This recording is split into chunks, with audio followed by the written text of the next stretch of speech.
Presiden pertama Republik Indonesia, Dr. Insinyur Haji Soekarno, memiliki beribu cerita unik yang selalu membuat kagum. Tidak hanya dikagumi di dalam negeri saja, namun Soekarno merupakan sosok yang juga sangat dikenal di berbagai negeri, salah satunya di Arab Saudi. Ada salah satu peristiwa menarik ketika Bapak Proklamator Republik Indonesia itu menunaikan ibadah haji dan berziarah ke makam Rasulullah SAW pada tahun 1955. Pada saat itu, Bung Karno, sapaan akrab Soekarno, melepas segala atribut pangkat kenegaraannya saat akan menghampiri makam Rasulullah SAW. Kisah ini diceritakan oleh Said Husin Mutahar, pengarang lagu-lagu perjuangan seperti Hari Merdeka, Himne Pramuka, dan Syukur.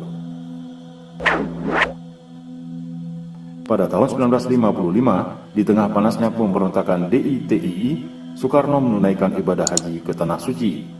Di antara rombongan itu ada Sekretaris Jenderal Konferensi Asia Afrika Ruslan Abdul Ghani, kemudian ada mantan Menteri Luar Negeri Ahmad Subarjo, dan juga Menteri Agama Kiai Haji Maskur.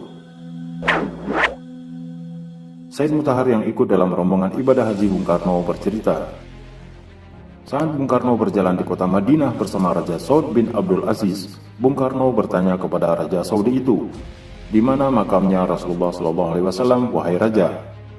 Raja Saud bin Abdul Aziz menjawab, "Oh, itu makam Rasulullah SAW sudah terlihat dari sini." Saat itu juga Bung Karno melepaskan atribut-atribut pangkat kenegaraannya. Raja Saudi pun heran dan bertanya kepada Bung Karno, "Kenapa Anda melepaskan itu semua?" Bung Karno menjawab dengan tegas, "Yang ada di sana itu Rasulullah SAW. Pangkatnya jauh lebih tinggi dari kita, saya dan Anda."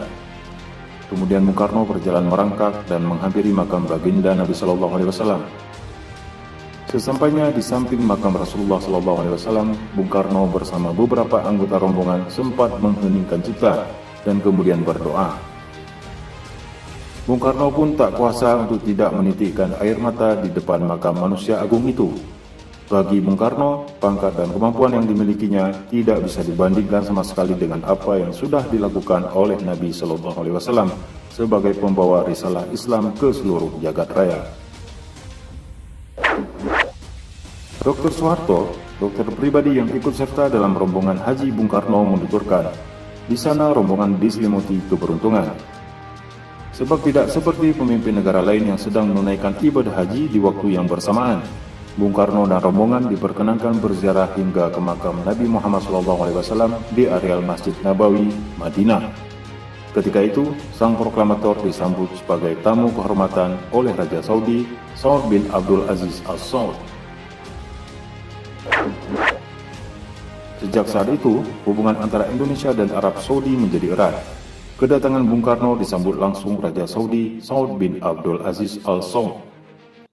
Sebelum pulang ke Indonesia, Raja Saud bin Abdul Aziz memberikan hadiah istimewa kepada Bung Karno berupa mobil Chrysler Crown Imperial. Mobil itu pula yang dipakai oleh Soekarno selama berada di Arab Saudi. Salah satu ide Bung Karno ketika menunaikan ibadah haji yang masih bisa disaksikan hingga kini adalah penanaman pohon di Padang Arafah.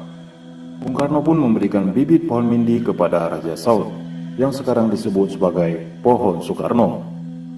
Wallahu a'lam bishawab.